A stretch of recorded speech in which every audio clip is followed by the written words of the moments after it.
Good morning, I'm Angelo Castro III. I'm Angela, and we're the Castros. We bring you the news. And the views that make you Sometimes think. we agree. Sometimes we don't. This is News and Views. And here are today's headlines.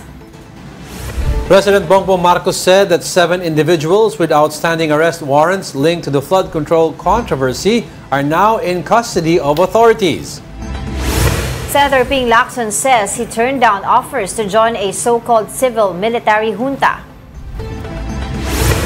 The low-pressure area east of Mindanao has developed into tropical depression Verbena. The John Hay hotels in Baguio City sparkle with Christmas magic as lights, music, and holiday cheer officially kick off the season. First in the news, President Marcos reports 7 suspects in the flood control scandal are in custody, while police were unable to find Zaldico during weekend warrant service. Here's the report. 7 individuals with outstanding arrest warrants linked to the flood control anomaly are now in the custody of authorities. President Bongbong Marcos says 2 more suspects are preparing to surrender, while 7 others remain at large, including former Congressman Zaldico. Sa 3 warrant at 16 na pangalan, 7 na ang hawak ng ating otoridad. 2 susuko na. 7 ang mananatiling at large at kasama na dyan si Zaldico. Sa lahat ng natitirang akusado, ang aking payo sa inyo ay sumuko na kayo. Huwag nyo nang antayin na habul-habulin pa kayo. Mas maganda para sa sitwasyon ninyo na sumuko na kayo para maganda ang inyong pagsagot sa mga aligasyon na dinala kontra sa inyo. Marcos also warns that anyone helping them evade arrest will face legal consequences. On Saturday, police attempted to serve an arrest warrant on Ko. He faces 1 count of malversation of public funds and 2 counts of graft. Operatives from the Southern Police District and the Taguig City Police went to his listed residence in Bonifacio Global City, but he was not there. Building personnel told officers that the unit had been sealed for nearly a month and appeared unoccupied. Meanwhile, in a separate operation, agents from the NBI Technical Intelligence Division entered this house in Quezon City. This is where DPWH Mimaropa engineer Dennis Abagon was found hiding. One of the individuals implicated in the 289 million peso road dike ghost project in Nauhan Oriental, Mindoro. Other NBI operatives then conducted a thorough search of their residence. A man and a woman who were with Abagon were also taken into custody. Authorities says several mobile phones and SIM cards believed to have been used as burner devices. According to NBI officer in charge Attorney Angelito Magno, the agents first went to Abagon's listed address in Cavite to serve the Sandigan Bayan arrest warrant for malversation, but he was not there. Abagon's legal counsel, Attorney Raymond Tansip, said his client will undergo a medical examination before the process moves forward. Isusurrender sila sa Sandigan Bayan. Yung process magtutuloy-tuloy. All 3 individuals were brought to the NBI office in Pasay City. Abagon's companion may face charges of obstruction of justice. Recall that on Wednesday, the graft and malversation cases involving the Mindoro Ghost projects were raffled off to the appropriate courts, including charges against former Congressman Zaldico and several officials of DPWH Mimaropa and SunWest Corporation. The Ombudsman earlier recommended no bail for the malversation charge, noting that the amount involved exceeds 8 million pesos. Meanwhile, immigration authorities are on high alert for former Ako Bicol Party List Representative Zaldico and 15 co-accused. Their names are in the Bureau of Immigration's derogatory database, allowing officers to flag and respond if they try to leave or enter the Philippines. Ko and 3 others who were ordered arrested by the Sandigan Bayan are currently abroad. Ko departed for Singapore on August 6, while the others traveled to Qatar, Australia, and the United Arab Emirates. The BI stressed that it remains fully coordinated with law enforcement agencies to ensure the warrants are carried out once these individuals present themselves at the country's ports. Vice President Sara Duterte gives an update on her father's situation before the International Criminal Court and addresses rumors about his condition inside detention. Here's the report.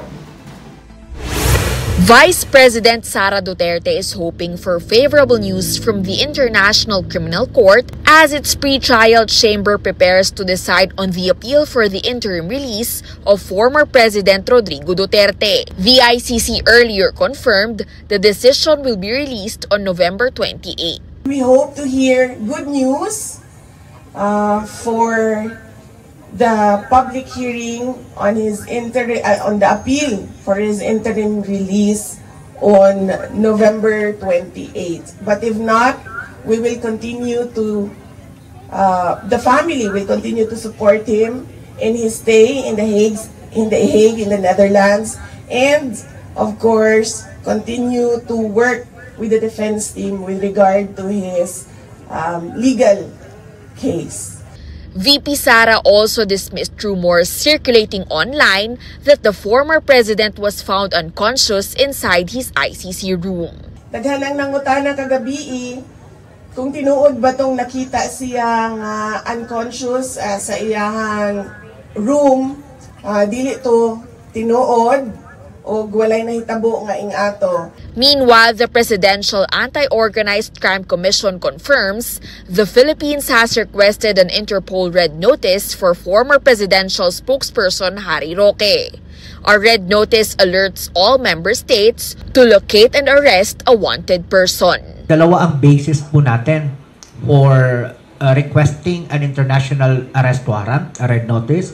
Una po, yung warrant of arrest na inisyu sa kanya para doon sa isinampa naming qualified trafficking in persons charge based on the Porac, Pampanga raid. Pangalawa po ay yung nilabas po na resolusyon at arrest warrant ng Manila RTC para doon sa kasong isinampa ng NBI for inciting to sedition. Sapagkat di ho ba siya ay naglabas ng deepfake video sa mga maisog rally. But the PAOK says the request may take time as Roque is currently seeking political asylum in the Netherlands. He claims he is being politically persecuted.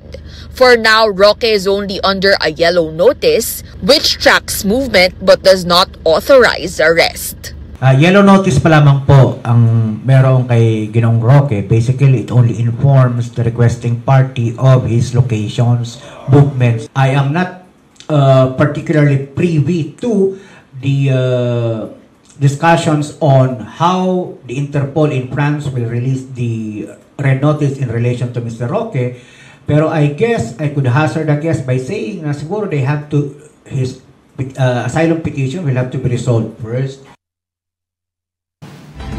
The Presidential Anti-Organized Crime Commissioner PAOK said Cassandra Ong was last traced in Japan in January, shortly after her release from the Correctional Institution for Women in Mandaluyong City.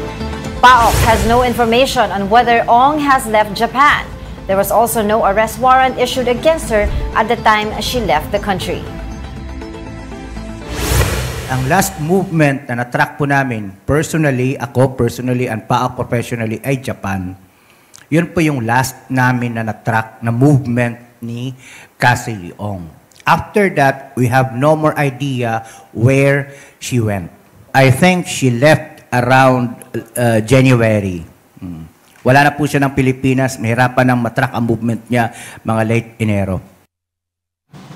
PAOK admits it has been difficult to locate Ong, prompting multiple government agencies to coordinate in the search. They also plan to consult with Congress regarding the circumstances of her release. Nakakalungkot nga po na nahihirapan tayong hanapin ngayon. We have to be honest with that. Nahihirapan po ang gobyernong itrack si Cassandra Leong. Bakit importante ang Kongreso dito? Sapagkat sila po ang huling may hawak kay Catherine Cassandra Leong. So, we have to check nung nagkaroon ng release order si Cassie Leong, kanino nila turn over, and so on and so forth. Joining us now is Winston Casio, spokesperson of the Presidential Anti-Organized Crime Commission. Sir, thank you for joining us this morning. Good morning, Diego, and good morning to Angela as well. Alright, sir, let's get right to it. No? Ano po ang status as of today on the search for Cassandra Leong? I'm happy to report that we already have an international arrest, red notice, so to speak, laban kay Binibining Ong at saka kay Binibining Baterna. So basically, lahat ng mga member states ng Interpol ay duty-bound na mag-cooperate sa Pilipinas para ma-effect yung pag-aresto dito sa dalawang babaeng ito. So, naka-upload na po sa iLink portal ng Interpol yan. Alright, sir, may nag-update na po ba sa atin kung what country na siya ngayon, si Cassandra Leong? I mean, may mga immigration reports from other nations na po? As of now, for PAOK, wala pa po. Pero this will be a one government effort sa pakikipagtulungan ng NBI at saka ng PNP. We expect that liliit ang kanilang mundo with regards to sa pag-iikot nila. Okay. Sapagkat they are now practically, for lack of a better term, they are practically wanted now by all member countries ng Interpol. Okay. Alright, Sir Winston, alam po ba natin kung paano nakaalis ng bansa si Cassandra Leong? Through proper channels po ba o nag-backdoor exit again? At this point, that is a subject of an ongoing investigation. Basta yung last tracking ng movement lamang po niya, nakita po natin siya dun sa bansang Hapon. Pero how she was able to go out, hindi ho subject pa po yan ng investigation. Sapagkat noong mga panahon naman na yon, Angela, walang magpiprevent sa kanya lumabas ng Pilipinas. Gawa ng wala pa po siyang warrant of arrest. Right. But the records po ng Bureau of Immigration, wala po ba silang record? At this point, we have not yet talked to them. Pero kahit man may record sila, wala rin silang magagawa at this point. Kasi she has the right to travel. Yes, because she had no arrest warrant during that point. Right. But at this point also kasi we just wanted to know kung saan po siya talaga, paano siya nakaalis dito sa ating bansa. Kung meron siyang tulong mula sa backdoor exit or she did through proper channels. Go ahead, Diego. Okay, sir. Ang tanong po dito, ano po status, just for clarification, ano po status ng nationality or passport ni Cassandra? Meron pa siyang multiple passports or Filipino passport holder? She is a Filipino passport holder together with Ms. Baterna. So, ngayon may mga international red notices na po ang mga yan, I expect the Department of Justice to proceed with a pleading before the court to be able to cancel their passports. Okay. Okay, also, meron na rin po ba tayong information from Congress or did Congress inform you po nung kanyang release sa detention center? Well, I think, if I am not mistaken, the release order of Congress was signed on December 12, 2024. Sapagkat yun na po yung last day noong lifetime noong Quad Committee. Nung naglabas na po ng committee report yung Quadcom noong December 12, 2024, wala na pong buhay yung Quadcom na yon. Kung kaya napirmahan, na-serve, na-implement yung release order kay Catherine Cassandra Leong, December 16 of 2024. So pero ano po ba yung parang, ano po ba tawag doon, SOP natin pagka ganito? Mula sa Congress, dapat po ba ini-inform kayo at kung saan po siya tino-turn over after? Well, technically, they're not duty-bound to inform us anymore.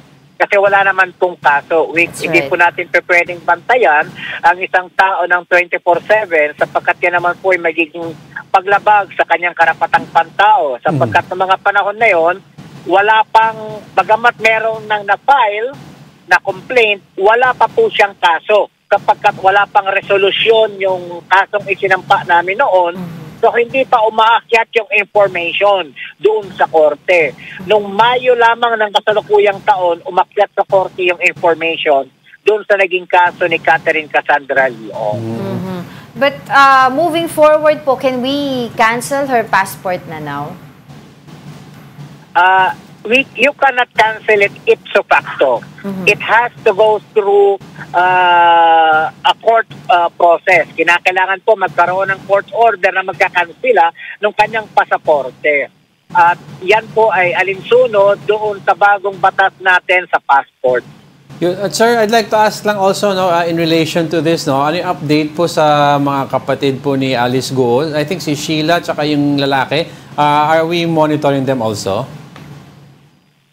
Sheila Guo, if I'm not mistaken, is still inside the Pasig City Jail. Okay. Sapagkat siya rin po ay respondent. Si Wesley ay hindi ho natin nasa kote, wala pa po siya sa custody ng kahit anumang law enforcement agency.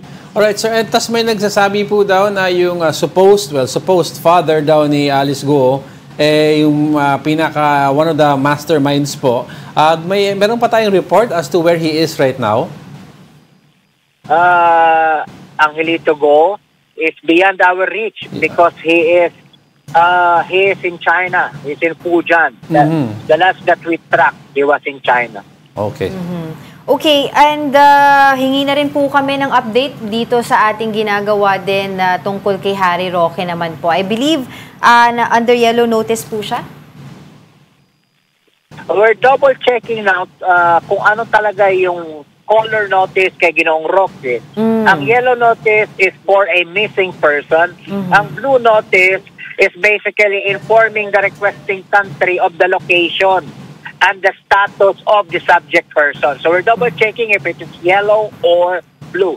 Now, nung Mayo po, nag-apply na, nung lumabas yung kanyang warrant of arrest, nag-apply na ho tayo noong red notice. Kaya lang may hinihingi pa pong ibang informasyon in relation to Ginoong Roque at Ginoong Dennis Punanan. Kasama po kasi sa nirequest natin na red note, magkakasama yan. Yes. Catherine Cassandra Ong, Baterna, Punanan, and Roque. Yung dalawa, Punanan and Roque, it's still undergoing through the process. May mga information pa po at dokumento hinihingi sa atin ang Interpol. Ayun. Sir, also taking this opportunity now, I'd like to ask, ano po ang updates ngayon or ng efforts po ng PAOK with regards to running after yung mga guerrilla pogo hubs na supposed to be, mga maliliit na nagkakalat-kalat? Well, practically ang abalang-abala ngayon ay ang Bureau of Immigration, PNP at NBI. Nakikita naman ninyo almost on a weekly basis may mga na ipapasara po ang mga ahensyang ganyan at may nahuli silang mga nagpapatakbo na mga guerrilla pogos. Kami naman po sa PAOK, ang ginagawa po namin, we're focused now on the cases kasi 55 cases po ang hawak namin ngayon na may kinalaman sa pogo. So do you have enough manpower po to handle all of these? Well, we don't complain. We're doing our best. But do we see challenges? I want to go back po to former spokesperson Harry Roque. Do we see challenges po in pursuing him, knowing that meron po siyang asylum claim? Well, kami ay kumpiyansa that his request for asylum will not be granted, given that he is not being politically persecuted. The crime that was alleged against Mr. Roque is not a political crime, but rather a criminal offense. Right. We've got witnesses, we've got documentations that strengthen our claim that he knew all along that Lucky South 99 was organized primarily for the purposes of trafficking in person. When going back also dun sa cancellation of passport ni Cassandra Ong, ang PAOK naman po ay understand all the legal procedures here that is involved. Ang PAOK po ba has formally requested for this para po tuluyan po makansela yung kanyang passport?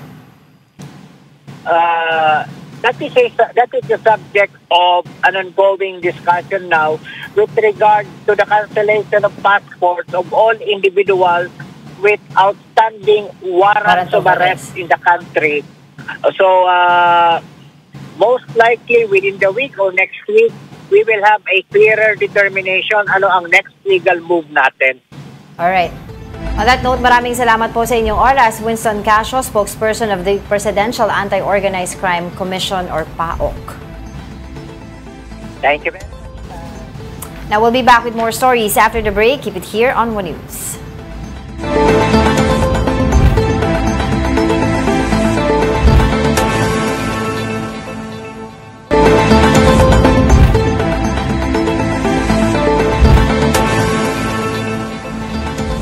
Good morning. You're still watching News and Views here on One News. Senator Ping Lacson reveals he received and ignored offers to join a so-called civil-military junta, allegedly pushed by retired military personnel to remove President Marcos. In a radio interview, Lacson said he brushed off the proposal, noting that political crises often trigger wild ideas, especially when corruption is widespread. Palace Press Officer Undersecretary Claire Castro welcomed Lacson's firm rejection of the idea. Castro said any attempt to form a military-backed transition council violates the Constitution and is driven not by national interests, but by the vested interest of those seeking to oust the president. The NCRPO will be on full alert starting November 28 ahead of the trillion peso March protest on November 30. Spokesperson Police Major Hazel Asilo said this will ensure that all Metro Manila police are accounted for and ready for rapid deployment. Teams will manage crowd control, negotiation, monitoring, and arrests with CCTV monitoring activated citywide. A rally permit has been issued for the EDSA People Power Monument, while Mendiola Street remains off limits. Some groups said the protest will press for stronger action against alleged corruption in flood control projects. Sobrang bagal. Kung may mas babagal pa sa Pagong or sa Suso, sila na siguro yon. Baka umabot daw sa 1,200 yung mga sangkot na aarestuhin in due time. Huwag tayong maging kampante. Hindi porket may ginagawa ang gobyerno ngayon dahil busilak sa kanilang puso. Ginagawa nila yan kasi napipilitan sila. And joining us now is Father Jerome Siciliano, Episcopal Commission on Affairs Executive Secretary. Magandang umaga po uli sa inyo, Father. Thanks for joining us again. Good morning po. Good morning po sa inyo lahat.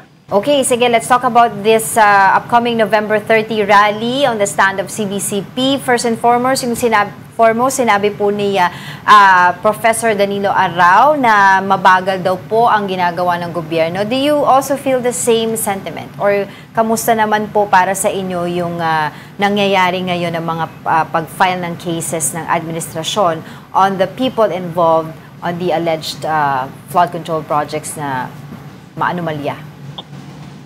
Well, kami naman po ay minomonitor natin yung mga nangyayari. Napapile na po ng kaso, meron namang hinahanap. So sa amin naman, hayaan natin yung gobyerno magtrabaho.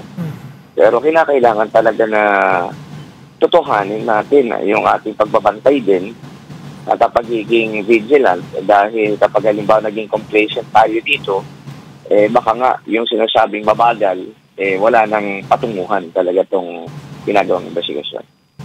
And Father, I noticed na also sa mga homily, may mga payo, yung mga parish priests natin. Is this something also that part of guidance po ng mga mga per parish para sa mga faithful? Hindi naman ito sinasabi ng hierarchy na dapat sa comedy tuligsain. Pero palagay ko, initiative na rin naman yan ng mga pare. Okay. Kasi alam mo, yun ang prophetic function na kapag may nakikita tayo na mali at tahasang nakaka-apekto sa pamumuhay ng mga tao, katulad ng korupsyon, kinakailangan punahin natin ito. Kaya kinakailangan na magsalita, tuligsain natin para mapukaw din yung mga nasasangkot dito at makita nila na hindi tayo yung tipo nagsasawalang tibulang. Balikan ko lang din po yung sagot niyo po kanina na hayaan po natin yung ating gobyerno na gawin yung kanilang trabaho but we must remain vigilant. When you say vigilant, ano pong klaseng vigilance ang gusto pong gawin ninyo or gawin natin mga mamamayang Pilipino while we wait, diba, for the accountability nga po nitong mga corrupt officials? Vigilance, patuloy tayo na nagsasagawa ng mga pagkilos, katulad ng mga rally. Kahapon dito sa Elsa Shrine, may prayer rally. Ang panawagan, accountability, transparency, restitution. Sa November 30, magkakaroon ulit ng rally. Few weeks ago, nagkaroon ng rally. Yan ang sinasabi kong vigilance. Of course, hindi lang naman puro rally, pero yung kanina na binanggit ko nga kay Diego na kailangan na patuloy yung pagpuna. Kasi sabi ko nga, kapag hindi na tayo pumupuna, hindi na tayo nagsasalita, baka yung complacency na yan, mauwi nga yan sa kawalan ng resulta sa investigasyon, sa pag-aresto, sa prosecution. So, yun ang context ng vigilance. Okay, so dun sa mga cases filed po ngayon at yung mga 7 na aresto na po nasa kusodiya na ng ating pamahalaan, linking nga dito po sa flood control project controversy, happy po ba ang CBCP? Kumbaga, meron pa po ba tayong gustong mas maaresto dito po sa sitwasyon na ito? Well, palagay ko, hindi mo maka-quantify yan o maka-qualify kung happy ba o hindi. So, palagay ko, ang importante makita natin dito, yung nga umuusad kahit papano, at merong mga napapailan na ng kaso, meron ng mga hinahanap. So, sana masustain lang yung effort. Yun lang, kumbaga ay, kapag nakita natin na susustain yung effort ng mga alagad ng batas, pati na yung ating mga korte, pati na yung ating mga institutions, palagay ko, maganda rin naman, ang resulta, nga, dahil nga, ayan, unti-unti na napapailan ng kaso, unti-unti na may na-arrest. That's right. Hopefully, masustain nga yung effort. Father, tuwing nagkakaroon ng calamity or mga bagyo or naparating na bagyo, meron po laging mga special prayers na ibinibigay sa faithful, which more often than not, it seems to work, no? Meron pa ba tayong special prayer just dedicated for what's happening right now in terms of corruption? Matagal na ho na nagpalabas ang CBCP ng mga prayers. Ang Archdiocese of Manila meron din. So ito naman ay dinadasal sa mga simbahan. So yung prayers na yan against corruption, prayers against, evil that's happening around us. Ang tindi nito kasi hindi na corruption, kundi injustice. That's right. So meron naman na dinadasal pa rin ngayon sa mga simbahan. Well, ito nga pong usapin ng mga military junta, mga transitional government ay hindi po mamatay-matay at a lot of people have been involved in this kumbaga usapin na ito. Pero to reiterate po yung stand ng CBCP, Father. Wala pong ganun. Wala po tayong na military junta, wala pong stand for revolutionary government, wala pong stand na mag-resign ang Pangulo, wala naman po. Sa amin lang po, talagang yung accountability, tapos yung rule of law, tapos yung adherence natin sa democratic processes. So yun po ang malinaw na paninindigan po dito ng Katolikong Simbahan. Father, napa-approach na ang rally sa November 30. Ano po ang mapapayo nyo sa faithful na madaming mainit ang ulo, madaming naiinip? Hindi po natin masasaklawan yung emosyon at damdamin ng mga tao. Pero mahalaga na sa ganito pong usapin, yung rationality, alam niyo, yung pagiging reasonable, at yung tipong ina-analyze natin, hindi lamang yung issue na mga nangyayari, kundi pati na rin yung motivation natin. That's right. Kasi kapag masyado naman tayong emotional, baka hindi rin natin maiintindihan kung bakit nandoon tayo. So we have to really process also our dynamics, para at least pumunta man tayo doon, legit ang pagsama natin doon. Okay lang sumigaw, okay lang maglabas ng damdamin, for as long as we really know what we're fighting for.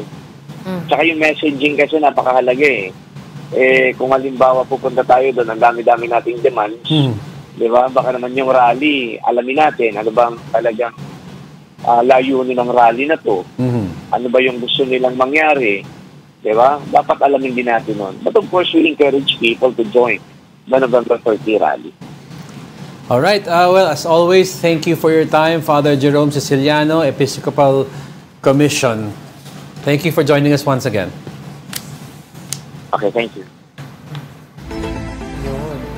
Alright, Ayan, yun so nga kasi maganda di ba yan, sinasabi be natin, rational. like, oo, dahil yun nga din kay, doon sa aking previous report na may mga kumakausap kay Senator Panfilo Lacson, mga retired generals, because itong usapin nga na ito ng mga military junta, hindi mamatay-matay. Tapos, of course, may mga grupo din na hindi lahat ng grupo no diyan sa trillion peso march ay isa yung layunin nila. Yes. Diba may iba na gusto na ng revolutionary government, transitional government, may iba na ito lang. The message is muddled, sinasabi ika nga, iba-iba ang goal.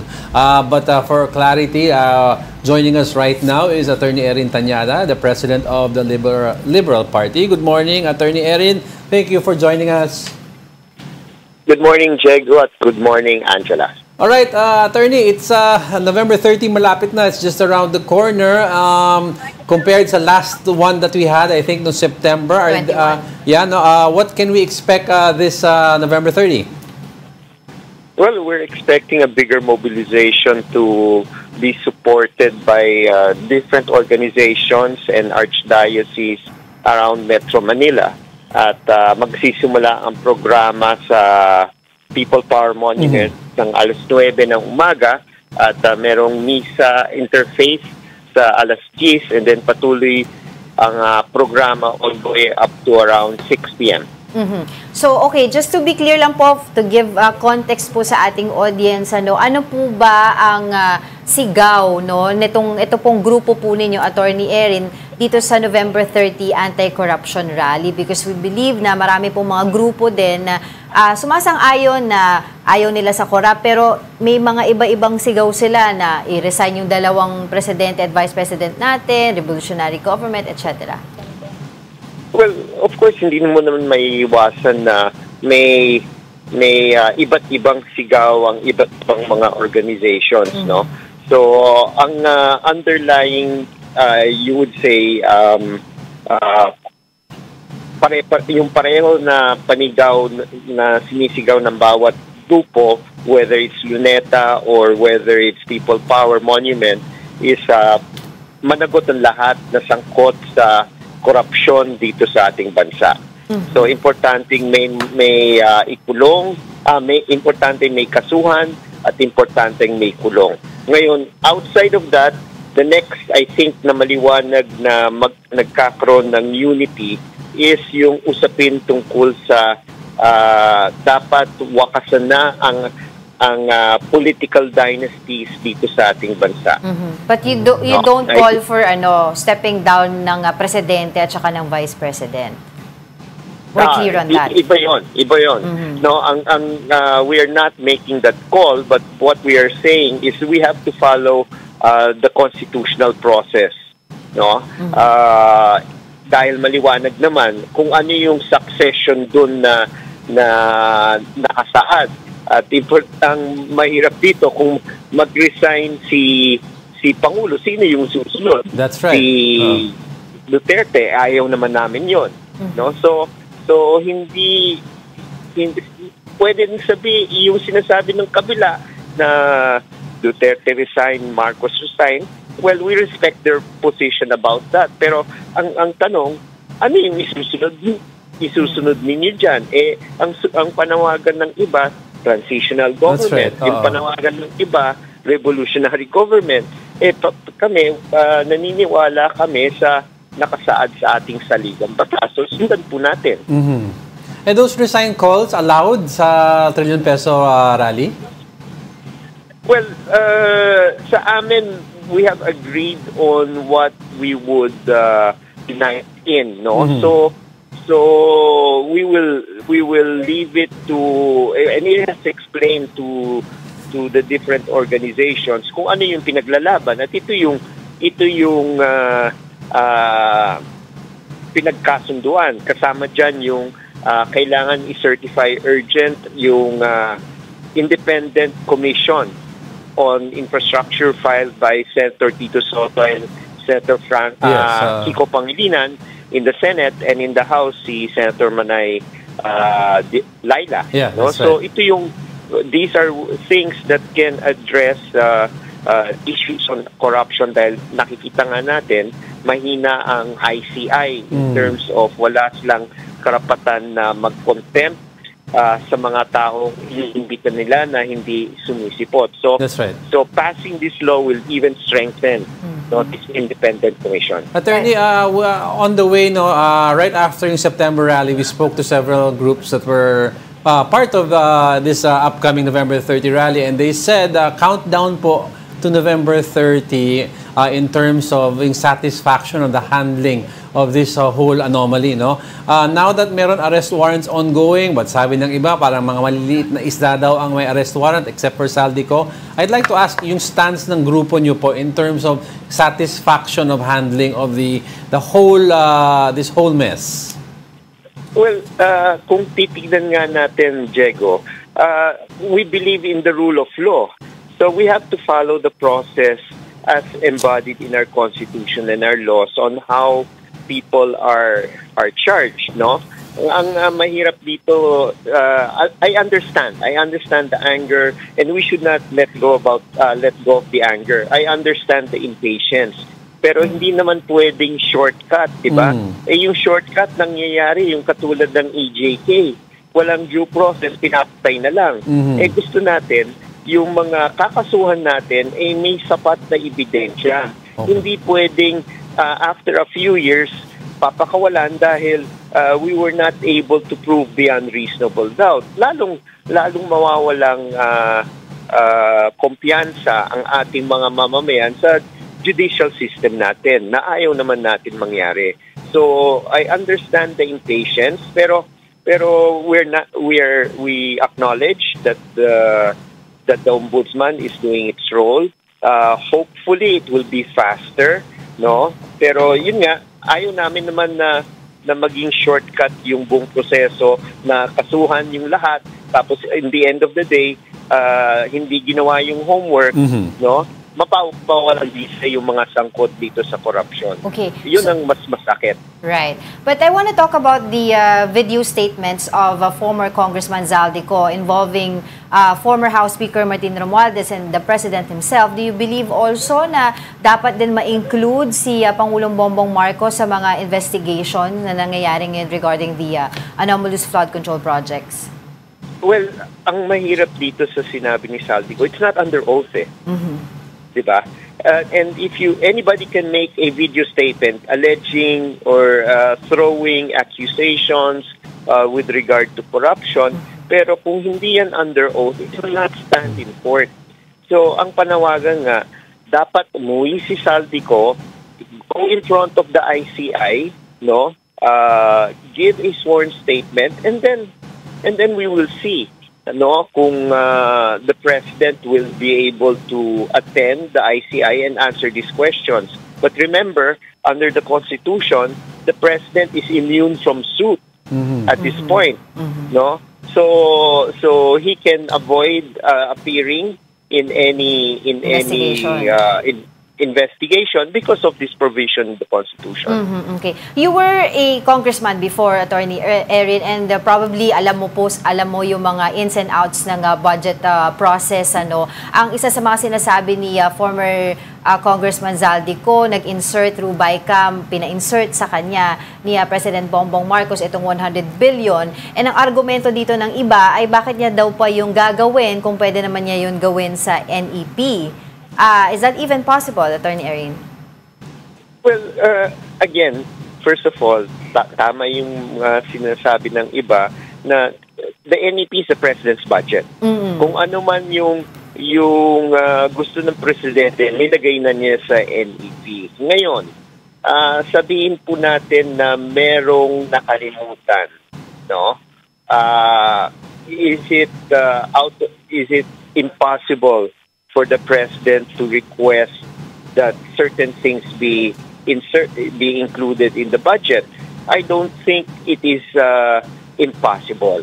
Kasi remember, kapartido niya naman yung mga nasa House of Representatives at sa Senado, no? So it is not really impossible for that to happen. Then again, I said, no, whatever Zaldico is saying is not under oath.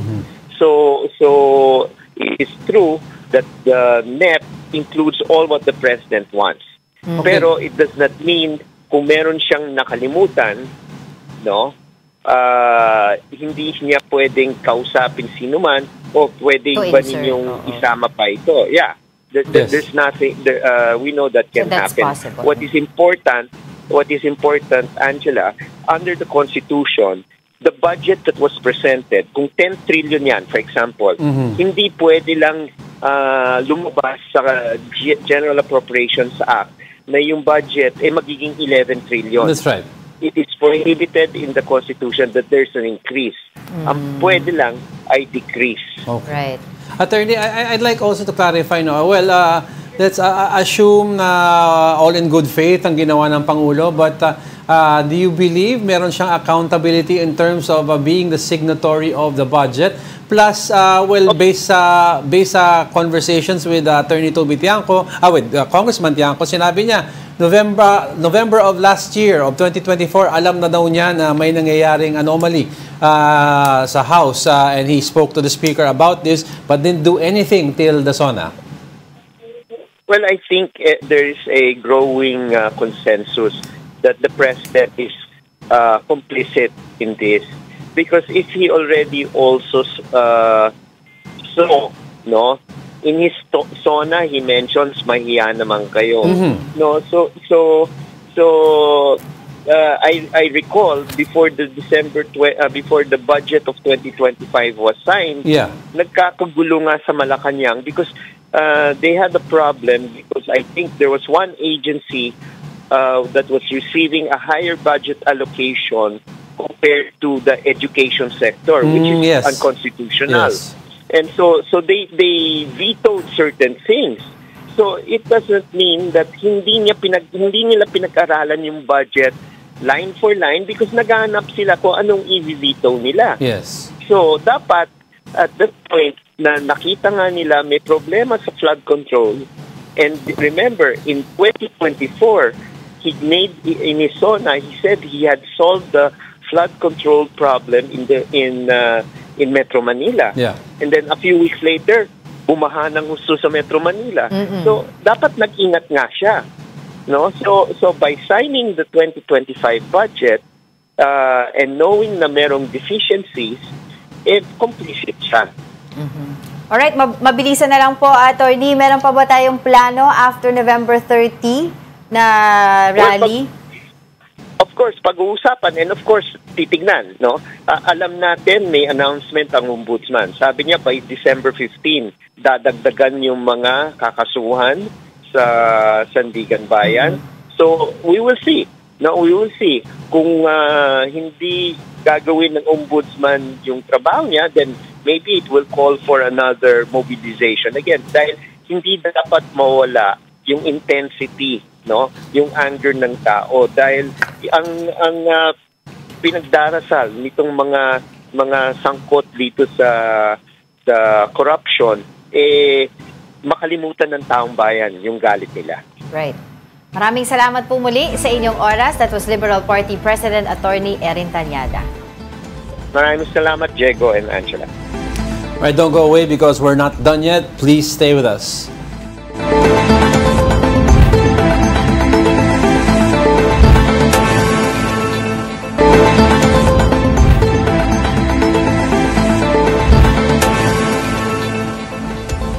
Welcome back. You're still watching News and Views here on One News. The low-pressure area east of Mindanao has developed into Tropical Depression Verbena. Let's get more updates from Pagasa weather specialist Charmaine Varilla. Charmaine, thank you for joining us. Yes, magandang umaga po, Sir Jeco, at sa ating punti kapakinig. Alright, itong Tropical Depression Verbena, saan po siya huling nakita at what areas will be affected? So, sa ngayon po, si Verbena ay estimated around 290 kilometers. Silangan po yan ng Surigao City, Surigao del Norte. And base nga po sa nakita nating scenario na kung saan maaari itong mag-close approach o landfall dito sa may northeastern Mindanao, nagtaas na nga tayo ng wind signal.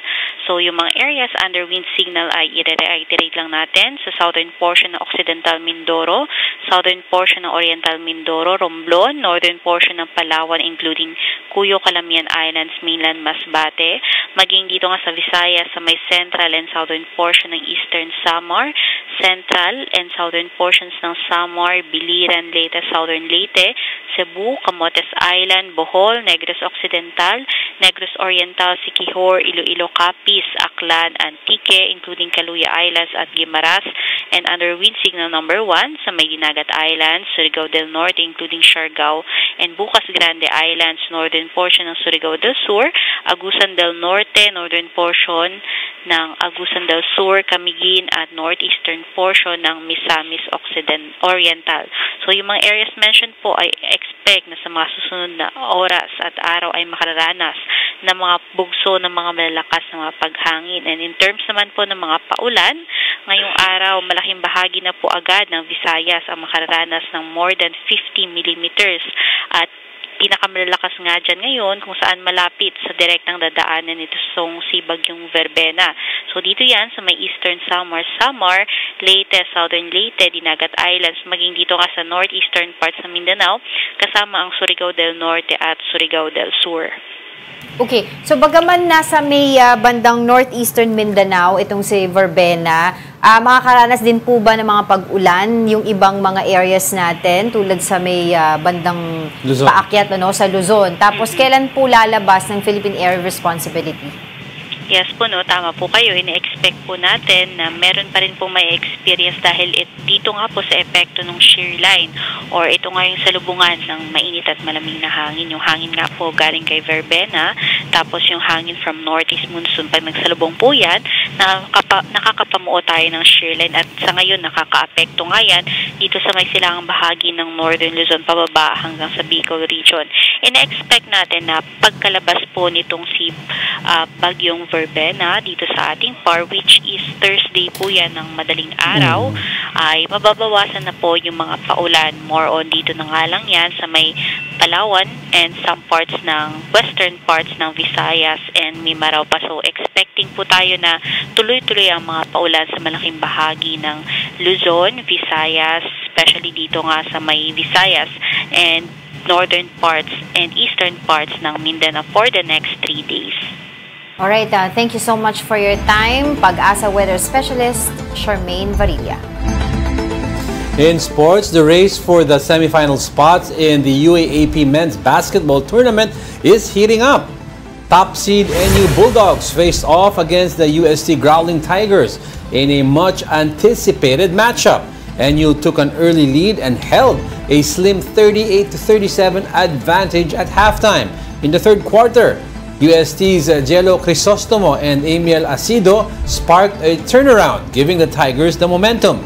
NU briefly cut the lead to 8 points, but UST stayed in control and won 80-71. The victory secures UST a spot in the Final Four. Meanwhile, Ateneo kept its own Final Four hopes alive by defeating Adamson 72-61, led by Dom Escobar with 14 points and 5 rebounds, and Kimani Ladi contributing 13 points. The John Hay Hotels in Baguio City burst into Christmas magic as lights, music, and holiday cheer officially welcomed the season. Mobile Journal Arles de Los Santos has the report. In a night filled with sparkle and joy, the forest wing of the John Hay Hotels illuminated just in time for the holidays. From the choir singing the best Christmas songs with their hearts out, accompanied by an adorable little drummer boy marching through the carpet, to the giant mistletoes and the unicorns hanging in Christmas trees, the spirit of Christmas truly felt alive. 3, 2, and 1! Long known as the summer capital of the Philippines, the John Hay Hotels now aim to make Baguio shine brighter as the Christmas capital of the country, where pine-scented breezes, cool crisp air, and shimmering lights create perfect setting for cherished holiday memories. This year's theme, entitled A Magical Sear Christmas, symbolized celebration of hope, renewal, and togetherness. The instruction to the team was really, we want this Christmas celebration to be outstanding, better than last year, the instruction this year would be for next year to be better than this year. So basically, us here in John Hay Hotels, what we really want to do is really just create a venue for these family get-togethers, for these bonding moments to happen. So that's basically what we're focusing on. Also present in the event is Roberto Garcia, General Manager of the John Hay Hotels, who expressed his excitement to the merriest time of the year. At the Forest Wing, revelers can enjoy a vibrant lineup of activities from 11 a.m. until 10 p.m., including holiday harmonies and acoustic nights, encounters with Santa and his elves, and cherish the traditions such as Simbang Gabi and Misa de Gallo. A chill-out session can also be enjoyed in the Helipad Summit Garden. Wrapping up the night is an amazing fireworks display, signaling a new chapter for the John Hay Hotels and a start of an enchanting holiday festivity that awaits. Please come visit us at the John Hay Hotels. Man, the Christmas lights are beautiful. I'm sure your kids would love it. The spirit is here. It's a different Christmas feels in this place. So please drop by. Pay us a visit. I don't think you'll regret it. Kapatid Arles de los Santos, we are One News. Well, that's start of the week and thank you for joining us again. Ang bilis. 31 days na lang. Countdown na tayo. All right. Birthday mo muna. Anyway, sige. And that wraps up today's episode of News and Views. Join us again tomorrow. I'm Angela Lagunsad Castro. And I'm Angelo Castro III. Kapatid, we are One News. All sides, all the time.